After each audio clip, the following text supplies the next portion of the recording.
The polished, hushed hum of Aegis Memorial Hospital's ER shattered the instant General Casimir Novak, a name whispered with reverence across a grateful nation, clutched his chest and collapsed.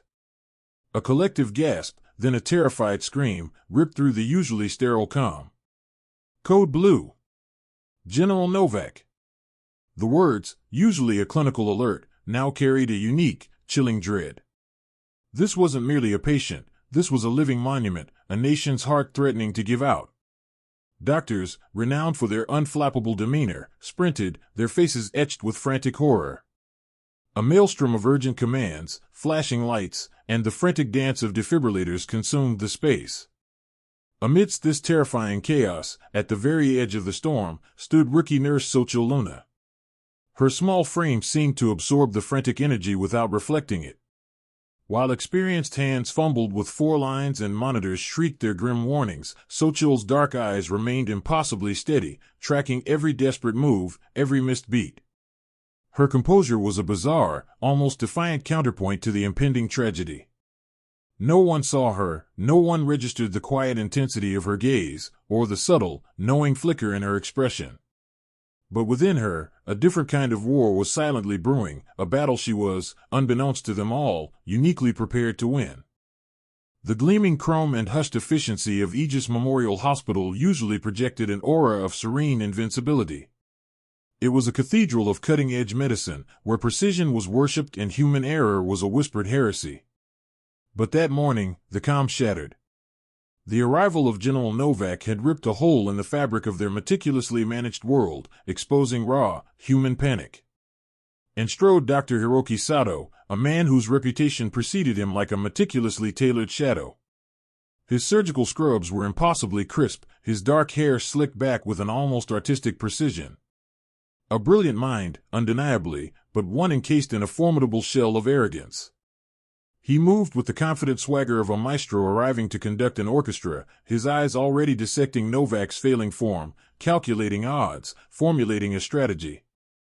Beside him, Dr. Naledi Sibanda, head of trauma, was a steady and controlled intensity. Her gaze was sharp, her movements economical, every action driven by protocol and years of hardened experience. She was by the book, a pragmatist, and deeply skeptical of anything that deviated from established procedure. Status. Sato barked, his voice cutting through the hum of monitors. Massive internal hemorrhage, Dr. Sato. Suspected ruptured aortic aneurysm. BP dropping, heart rate erratic, a junior resident stammered, his face pale. Sato nodded, already gesturing for imaging. Prep for immediate or. We're losing him. Sibanda, get me everything you've got on his medical history, fast. As the elite team swarmed, Xochitl remained on the periphery, a silent observer in a sea of controlled chaos. Her hands, however, twitched with an almost imperceptible restlessness. She watched the monitors, listened to the residents' reports, and then, her gaze drifted to the general's skin, a faint, almost translucent mottling around his lower abdomen that no one else seemed to notice. It was a telltale sign she'd seen countless times in makeshift tents, under the glare of harsh field lamps. A sign of something deeper, more insidious, than a standard aneurysm rupture.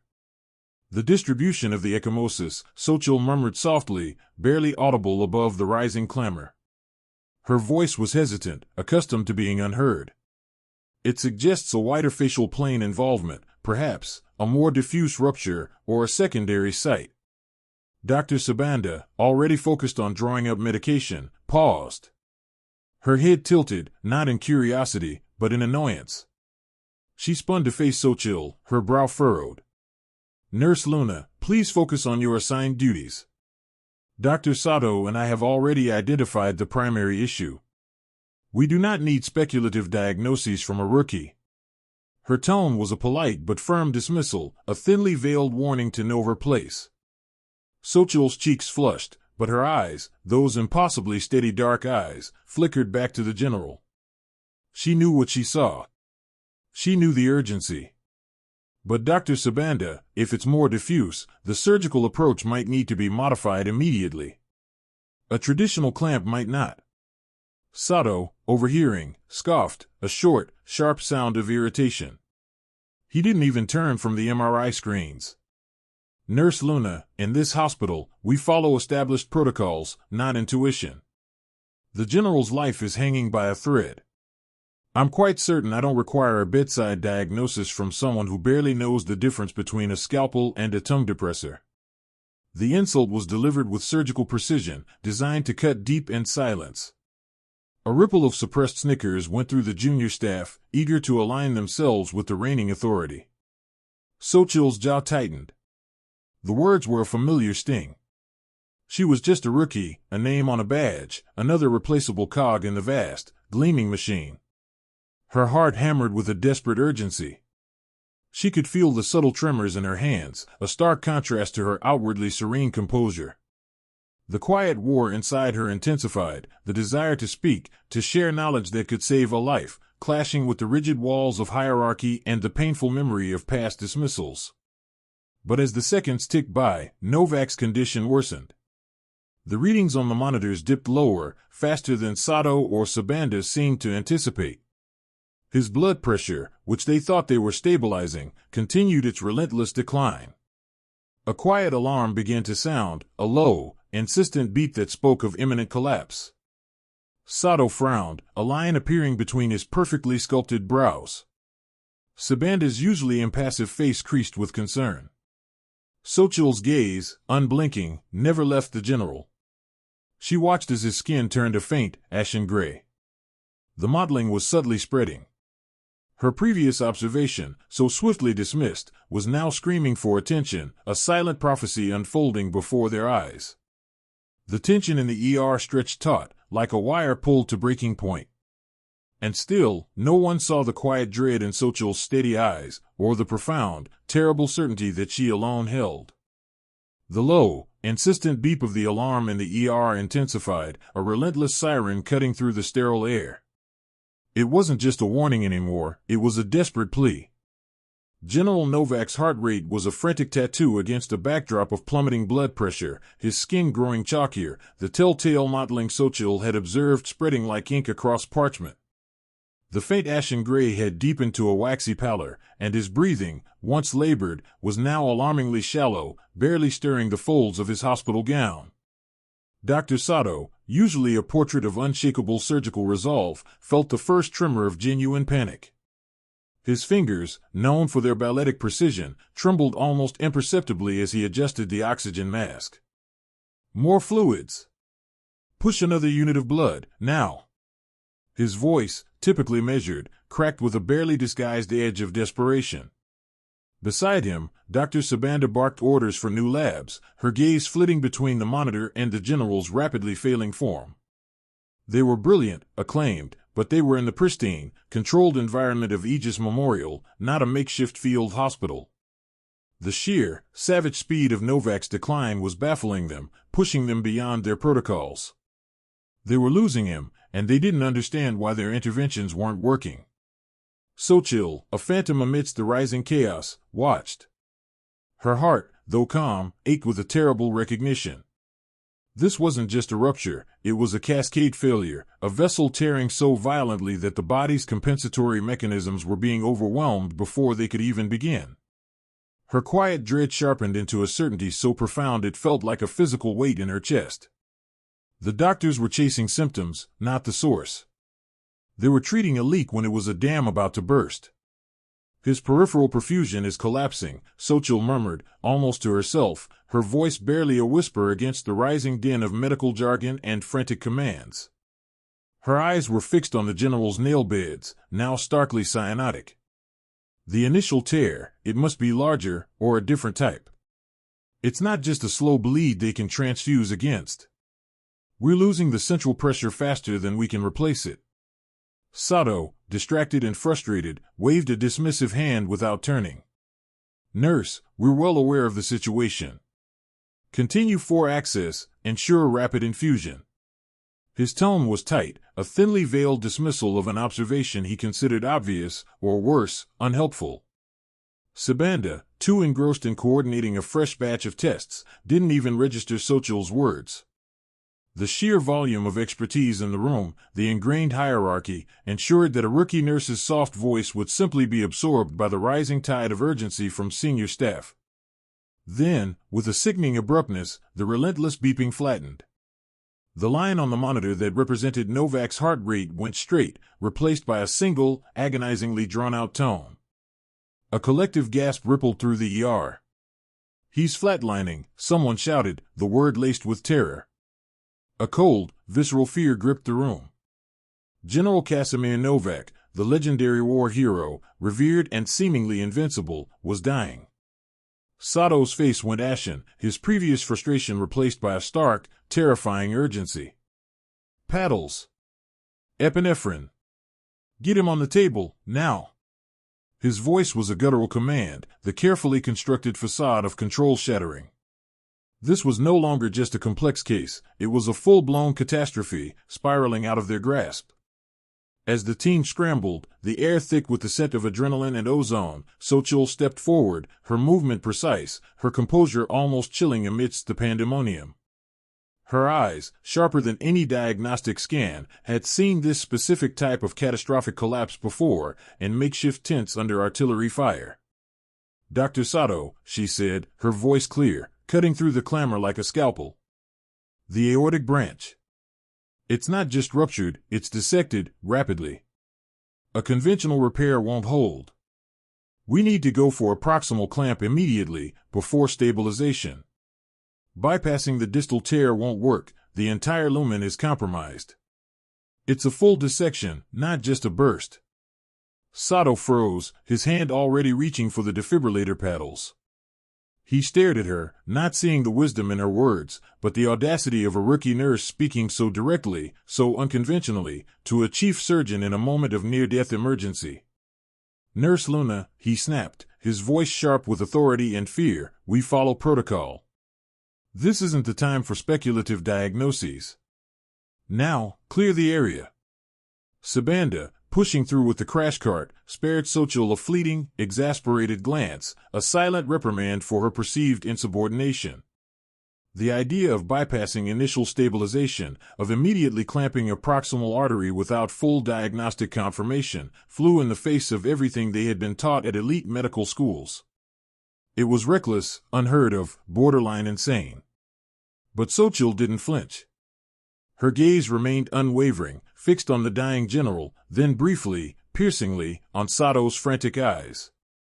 Her suggestion was immediately ignored, drowned out by the renewed shouts for resuscitation, the frantic calls for the oar, the desperate dance of doctors trying to coax life back into a man who was already slipping away.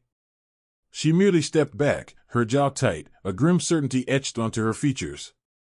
She knew, with a horrifying, absolute clarity, that if they proceeded as planned, General Novak would not survive the transfer to the operating room, let alone the surgery itself.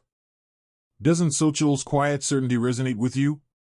Haven't we all felt like our insights were dismissed, our unique strengths overlooked, just like her in that chaotic ER? If you're drawn to stories where the underdog rises, where hidden heroes finally shine, then you've found your community. We warmly invite you to subscribe and join us. By clicking that button, you become part of a global family who cherishes these tales of resilience and revelation. Your support allows us to create even more compelling, inspiring narratives. Let's build this incredible journey together." The operating room, a realm of sterile precision, usually hummed with controlled purpose. Today, however, it was a crucible of escalating chaos. General Novak, finally on the table, was a pale, fragile figure under the intense surgical lights, his chest splayed open. Dr. Sato, renowned for his surgical prowess, was a blur of frantic energy, his brow slick with sweat despite the Arctic air conditioning. Dr. Sibanda, her face a mask of grim determination, moved with textbook efficiency, but even her movements betrayed a growing sense of desperation. The rhythmic beep-beep-beep of the cardiac monitor, a stark reminder of life hanging by a thread, suddenly changed. A shrill, sustained wail pierced the air. Pressure dropping. "He's bottoming out." The anesthesiologist's voice was strained, thick with panic. A crucial monitor, displaying arterial pressure, flickered erratically, then went blank, replaced by a stark red error message. Simultaneously, a geyser of crimson erupted from a newly opened cavity, staining the pristine drapes and splashing onto Sato's gloves. A deeper, more profound rupture had occurred, not the one they'd anticipated, and it was hemorrhaging catastrophically. "Damn it! What happened?" Sato roared, his voice cracking. His instruments clattered against the tray. "Get me suction. More sponges. Where's that pressure reading?" "The monitor's dead, doctor." "We're blind."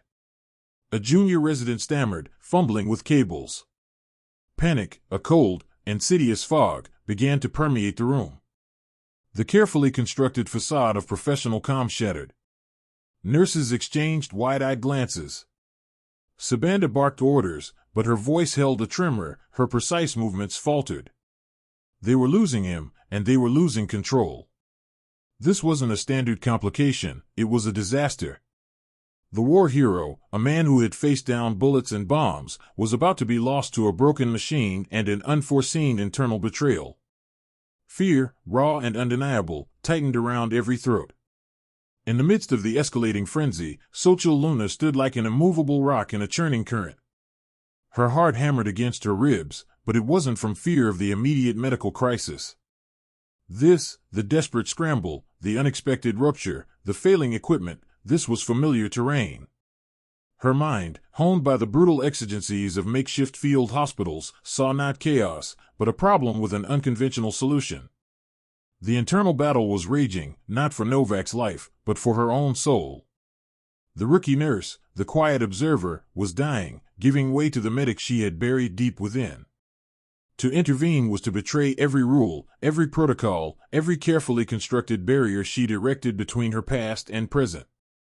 It meant exposing herself, risking her hard-won stability, and facing the judgment and wrath of these elite professionals who had dismissed her out of hand. Fear clawed at her, the memory of her solitary, anonymous heroism in dusty, forgotten places a heavy cloak. But the image of General Novak, a man whose quiet dignity had always resonated with her, bleeding out, pushed her past the brink. The courage she needed wasn't to face the blood, but to face them. "Dr. Sato." Xochitl's voice, though quiet, was impossibly clear, cutting through the din like a surgical scalpel. It was not the meek voice of the rookie nurse. It was the voice of command, born of necessity and survival. Sato, his head bowed over the gushing wound, barely registered her. "Not now, nurse." "Get me dash." "He's bleeding from the inferior mesenteric artery, not the aortic root," Xochitl stated, her eyes fixed on the precise location where the crimson tide was strongest. Her arm, scarred with faint, intricate lines from years of desperate self-suturing in the field, moved instinctively, pointing. The initial tear was an illusion caused by the distal pressure drop. "Clamp here, proximal to the colon. Quickly, before he exsanguinates." Her words were audacious, revolutionary. To contradict a chief surgeon mid-procedure, to suggest an entirely different source of the bleed, was unthinkable.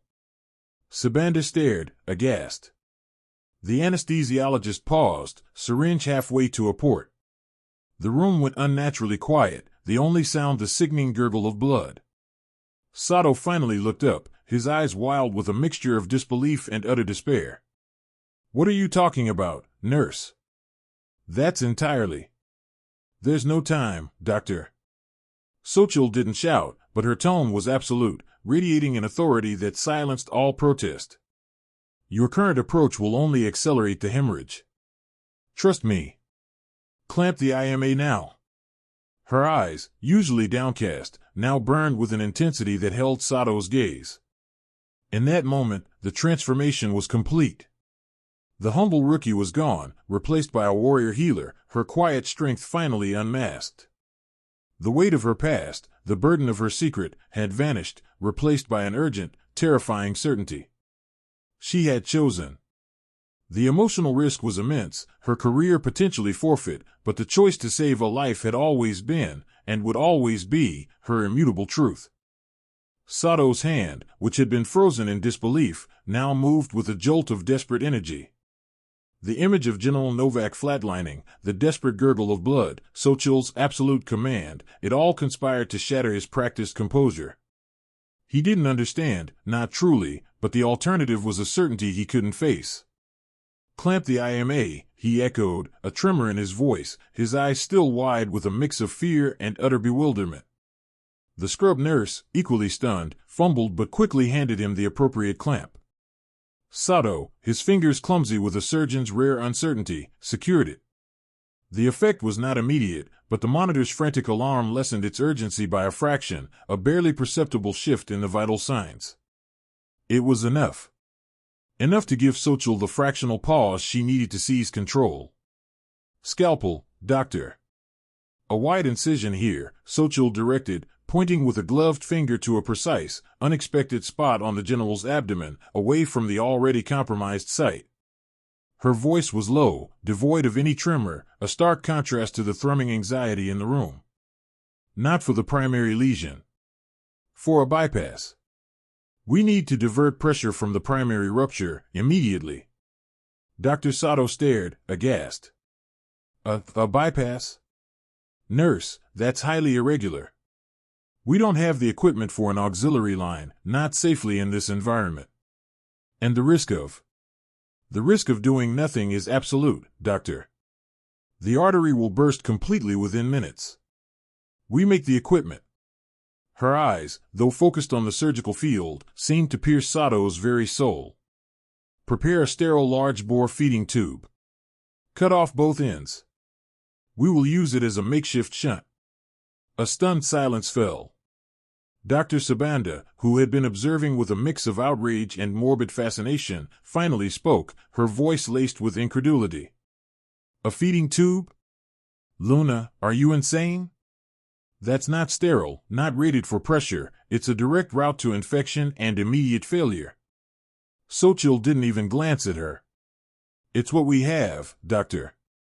And it's better than no route at all. Sterilize it again with high-grade antiseptic. We'll wrap it with a facial graft for reinforcement. Improvise, doctor, or he dies." Sato hesitated, his mind racing through protocols, procedures, years of elite training that screamed in protest. Yet, the image of Xochitl's unwavering gaze, the memory of her accurate, dismissed observations, and the terrifying truth of Novak's deteriorating state pushed him. He was a surgeon, a man of action, and inaction was death. He grabbed the scalpel, his hand trembling slightly, and made the new incision where she directed. The scrub nurse, under Xochitl's quiet but precise instructions, began preparing the feeding tube. Her movements were initially hesitant, then gained a desperate urgency as Xochitl guided her through the unconventional sterilization and reinforcement. The other nurses in the room watched, paralyzed between horror and a strange, dawning admiration. Xochitl's movements were economic, almost balletic, as she leaned closer to the operating table, her gaze fixed on Sato's hands. "Now, doctor, gently retract the tissue here. We need access to the superficial epigastric. We'll connect our shunt there. It's small, but it's viable for a temporary measure." Sato, his brow furrowed in concentration, found himself following her instructions with an obedience he hadn't thought possible. He was performing surgery under the direction of a rookie nurse. The humiliation was immense, but it was overshadowed by a primal surge of adrenaline and a growing, unsettling respect. Every command Xochitl issued, no matter how outlandish, felt instinctively right in the context of this desperate situation. Her hands, moving alongside his own as she guided a clamp into place, were steady, scarred, and infused with an undeniable competence. As he connected the makeshift shunt, a sterile feeding tube reinforced by the general's own fascia, a ripple went through the room. The anesthesiologist, his voice tight with surprise, announced, "Pressure stabilizing. Heart rate recovering slightly." My God! The crude, unconventional bypass was working. The monitor, which had been a symphony of dire warnings, now sang a slightly less frantic tune. The hemorrhaging, while not stopped, was at least being mitigated, buying them precious moments. Sato looked at Xochitl, his face a mask of awe and disbelief. She didn't look back, her gaze still locked on the patient, her expression utterly serene. She had seen this before. She had done this before. The hospital's rigid hierarchy had vanished, replaced by the sheer, brutal truth of the battlefield, and in that truth, Xochitl Luna was a general. The makeshift shunt, a desperate, audacious gamble, hummed with fragile success. It bought them time, a precious commodity previously non-existent. But the danger was far from over. The ruptured aneurysm remained a ticking bomb within General Novak. Xochitl, sensing the lingering terror in the room, didn't allow a moment of complacency. Her voice, still a calm murmur against the frantic beeps and whispers, guided Dr. Sato's hands with an unwavering precision that transcended their respective stations. Just to the left, Doctor. The tissue here, it's pliable, yes. Prepare the larger vascular graft, but don't clip it yet. We need a clean field, a single pass. Sato, no longer questioning, no longer arrogant, merely obeyed. His brow was slick with sweat, his breath ragged, but his movements were now fluid, imbued with a strange, borrowed confidence. He was a master surgeon, yet he was following the lead of a rookie, her insights cutting through years of conventional training like a scalpel through silk. He watched her eyes, intense and unblinking, tracking every tremor, every shift in Novak's delicate anatomy. It was as if she could see the blood flow, feel the pressure points, and intuit the exact moment of perfect stability. Dr. Sibanda, still hovering near the periphery, was utterly transfixed. The textbook had no chapter for this. The protocols offered no guidance. Yet, here, a solution was being forged in front of her very eyes, a raw, almost primal act of medical ingenuity. She saw the raw, angry scar tissue on Xochitl's arm, briefly glimpsed as she leaned in, and a flicker of something unknown, something profound, crossed Sibanda's face. Pulse strengthening, the anesthesiologist choked out, his voice thick with a mix of exhaustion and dawning hope. Systolic's coming up. My God, it's holding. Xochitl's gaze never left the field. Now, doctor, she murmured, her voice barely a whisper, yet it commanded absolute attention. The distal anchor. Swift and deep. The tissue won't hold long otherwise. Sato, anticipating her next instruction, moved with a newfound synergy. The tools became extensions of Xochitl's will, guided by her quiet directives. He could feel the shift, the subtle tightening, the cessation of the relentless, internal tide that had threatened to drown their patient. He secured the graft, his hands trembling slightly, not from fear, but from the immense adrenaline coursing through him, and the profound, almost spiritual weight of what they were doing. A moment stretched, taut as a violin string. The room was silent save for the reassuring thump-thump of the heart monitor, now a steady rhythm instead of a frantic drumbeat. The chaos had receded, replaced by an astonishing, fragile peace. Then, the anesthesiologist's voice, clear and loud with disbelief and joy, broke the spell. Stabilized. Fully stabilized. The hemorrhage, it stopped. A collective gasp, ragged and profound, swept through the surgical theater. It wasn't a cheer, but a primal sound of release, of terror giving way to an overwhelming, dizzying triumph. Shoulders sagged, breath rushed out of lungs that had been held for what felt like an eternity. Some nurses openly wept, their tears blurring the sterile masks they wore. The sheer, monumental weight of the impossible task they had just accomplished crashed over them, leaving them momentarily stunned and speechless. Dr. Sato slowly straightened, his gloved hand still hovering over Novak's chest. He looked at Xochitl, his eyes wide with a reverence that was utterly uncharacteristic. The arrogance that had previously defined him was gone, replaced by a deep, humbling awe. Nurse Luna, he breathed, his voice hoarse, what, how? I have never witnessed such brilliance. Dr. Sibanda stepped forward, her rigid posture finally softening. She looked at Xochitl, her eyes searching, trying to decipher the enigma before her. Luna, she said, her voice quiet but firm, you just saved his life. Against every single odd. Against every rule. Xochitl finally allowed herself a deep, shuddering breath. Her shoulders, which had been impossibly straight, sagged just a fraction. A faint tremor ran through her hands, a residual echo of the immense tension she had suppressed. Her gaze, for the first time, lifted from the patient and met Dr. Sato's, then Dr. Sibanda's. There was no triumph in her eyes, no boast, just a deep, quiet satisfaction and an almost weary understanding. She had done what she needed to do. The general was stable. The battlefield, for now, was quiet. The rigid hierarchy of Aegis Memorial Hospital had been shattered and reformed in the crucible of this desperate surgery, and in its place, a profound, unspoken respect had taken root. Xochitl Luna, the overlooked rookie, had just orchestrated a miracle, and the medical titans of the hospital could do nothing but bow to her extraordinary, undeniable expertise. The long night was far from over, but the fight for life had been decisively won. The recovery suite hummed with a different kind of tension now, not panic, but watchful anticipation. General Novak had been moved to a private room, a sterile haven after the surgical battlefield. Hours passed, marked by the soft beeps of monitors and the hushed whispers of nurses. Xochitl, despite her profound exhaustion, remained at his bedside, part of his initial post-operative care. She moved with her usual quiet efficiency, checking vitals, adjusting 4 drips, a seamless part of the team, though the glances from Sato and Sibanda now held an undeniable, unspoken deference.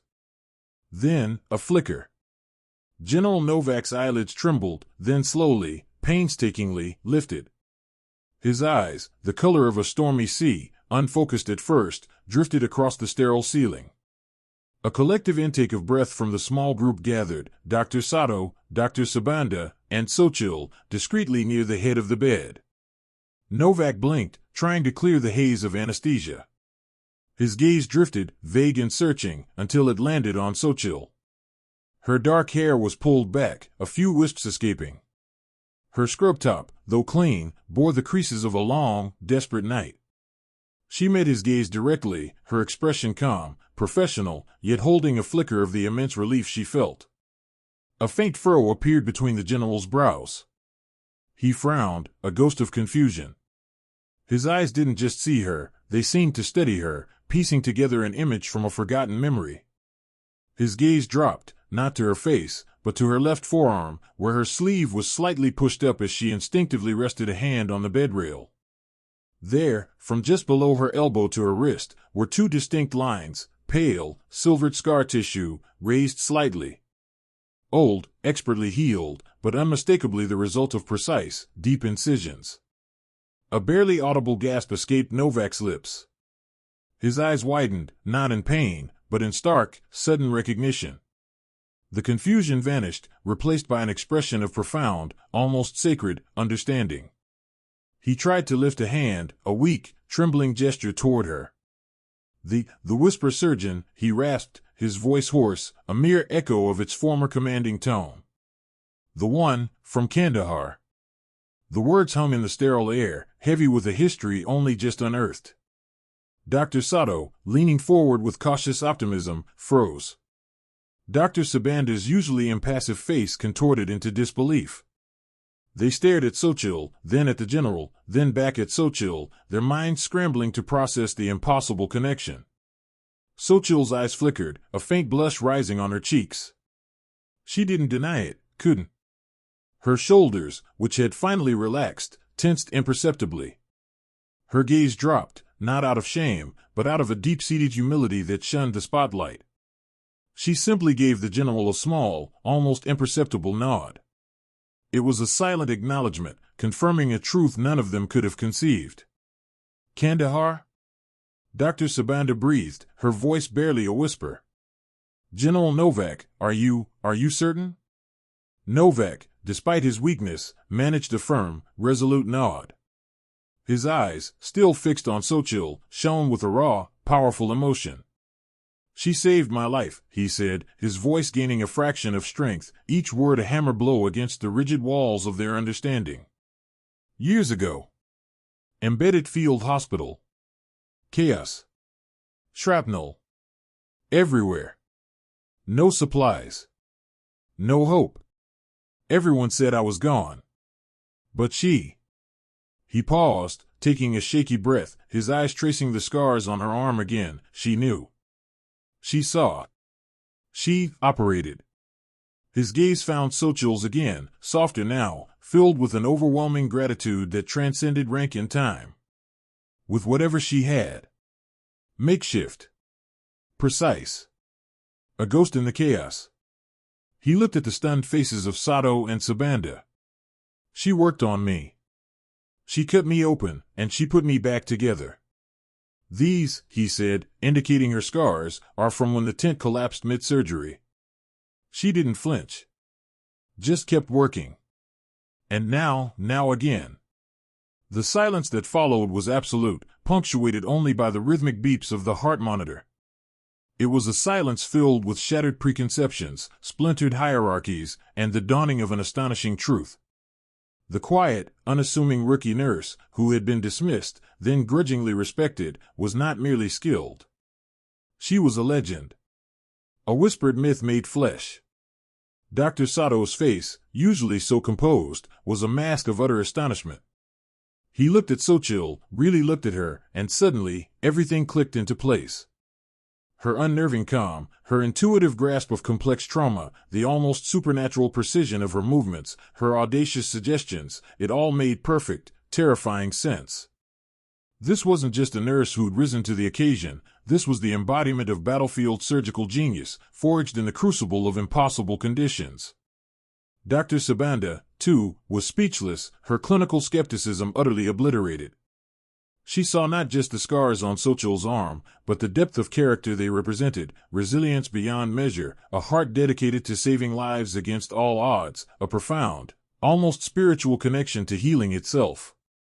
This wasn't just about qualifications, it was about the innate, unteachable essence of a true healer. Xochitl, still looking down, felt the weight of years of secrecy lift from her shoulders. It wasn't the kind of validation she had ever sought, yet it washed over her, warm and profound. To be truly seen by the man whose life she had twice saved was a deeper honor than any medal or title. She was still Xochitl Luna, the quiet nurse, but now, the world knew who she truly was, a woman of extraordinary courage, forged in fire, defined by an unwavering commitment to life. The silence in the recovery room stretched, heavy with the weight of revelation, before Dr. Hiroki Sato, still reeling, was the first to break it. His earlier arrogance had been stripped away, replaced by a profound, almost bewildered respect. "General, is that true?" he asked, his voice barely a whisper, directed at Novak but eyes fixed on Xochitl. Novak simply nodded, a slow, deliberate movement. "She saved me on a dusty, godforsaken road outside Kandahar. No equipment, just grit and a pair of hands that moved with a surgeon's precision and an angel's grace. I wouldn't be here today if not for her. Not then, and certainly not now." His gaze, warm and steadfast, never left Xochitl's face. "You've come a long way, medic. And you still carry the fight." The general's words weren't just a confirmation, they were an anointing. Dr. Naledi Sibanda, who had prided herself on her clinical objectivity, felt a tremor run through her carefully constructed world. She looked at Xochitl, no longer seeing a quiet rookie, but a force of nature disguised in hospital scrubs, a living testament to the fact that expertise didn't always come with a university degree and a string of accolades. It could be forged in fire, honed in desperation, and delivered with a quiet, unwavering strength. The revelation about Nurse Xochitl Luna spread through Aegis Memorial like wildfire, igniting conversations in every ward, every break room. Initially, there was disbelief, hushed gossip that quickly turned into awe. How could such unassuming hands have performed miracles on the battlefield? How could such a quiet soul harbor such a tempest of skill? The rigidly hierarchical world of Aegis, where prestige and pedigree often outranked raw talent, was profoundly shaken. The old guard, who dismissed the idea of a mere nurse possessing surgical genius, found their foundations crumbling. Dr. Sato, in particular, underwent a profound transformation. The crisis in the OR, where he had been forced to cede control to Xochitl's unerring intuition, had cracked open his formidable ego. He didn't just acknowledge her skill, he revered it. Days later, he sought Xochitl out, not in the formal setting of a review, but by her workstation. "Nurse Luna," he began, his voice devoid of its usual clipped authority, "I've been reevaluating our trauma protocols. and my own approach. Your insights, born from circumstances I can only imagine, are invaluable. I would be honored if you would consider a more prominent role in our surgical training, perhaps as a consultant for extreme trauma cases. It was an unprecedented offer, a seismic shift for the man who once dismissed anything outside his carefully defined world. His respect was genuine, a testament to the humbling power of true crisis and the irrefutable evidence of Xochitl's genius. Dr. Sibanda, too, found her professional philosophy profoundly altered. Where once she valued adherence to strict protocols above all else, she now saw the vital necessity of adaptability, intuition, and unconventional wisdom. She began to champion Xochitl, not just within the trauma department, but across the hospital. She initiated new programs, incorporating modules on field medicine and rapid response improvisation, with Xochitl's input at their core. "We've been blind," Sibanda admitted during a staff meeting, her voice ringing with conviction, to the silent heroes, the unorthodox geniuses among us. Our future depends on recognizing and nurturing talent wherever it comes from, whatever form it takes. General Novak's recovery was swift and remarkable, a living monument to Xochitl's intervention. He became her steadfast advocate, often visiting her at the hospital, not as a patient, but as a friend and ally. His validation provided a shield, protecting Xochitl from any lingering skepticism and cementing her new status. He reminded everyone that true heroism often wore no medals, sought no spotlight, and sometimes hid behind a quiet smile. For Xochitl, the lifting of her secret was like shedding a heavy cloak she hadn't realized she wore. She wasn't outwardly changed, her quiet demeanor remained, as did her humble approach to her work. But internally, she walked taller. The burden of pretending to be less than she was, of suppressing her instincts, was gone. She still performed her duties as a nurse, but now, her unique expertise was not only acknowledged but sought after. She became a mentor to younger nurses, her calm presence a beacon during chaotic shifts, her advice profound and practical. She found an authentic freedom in being fully seen, allowing her quiet strength to radiate without inhibition. She was still Xochitl Luna, but now, every action she took, every life she touched, resonated with the full, unvarnished truth of who she was, a woman forged in fire, carrying the light of hope, a testament to the profound, transformative power of human resilience and unexpected heroism. Aegis Memorial was forever changed. The rigid hierarchy had cracked, making space for new ideas, for different kinds of intelligence. Hope blossomed in the corridors, the hope that talent, no matter how unconventional its origin, would always find its true place. It was a story not just about saving a life, but about saving an institution from itself, about recognizing that the deepest wisdom often comes from the most unexpected places, inspiring a new generation to look beyond titles and towards the quiet, extraordinary heroism that truly defined them.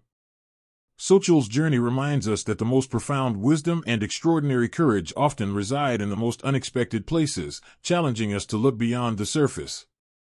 What quiet strengths do you believe go unnoticed in our world? We'd love to hear your thoughts in the comments below. If Xochitl's story resonated with you, please consider subscribing to join our growing global community. Together, your support helps us create more inspiring and thought-provoking narratives like this. Thank you so much for watching, for being a valued part of our journey, and for celebrating the unexpected heroes among us.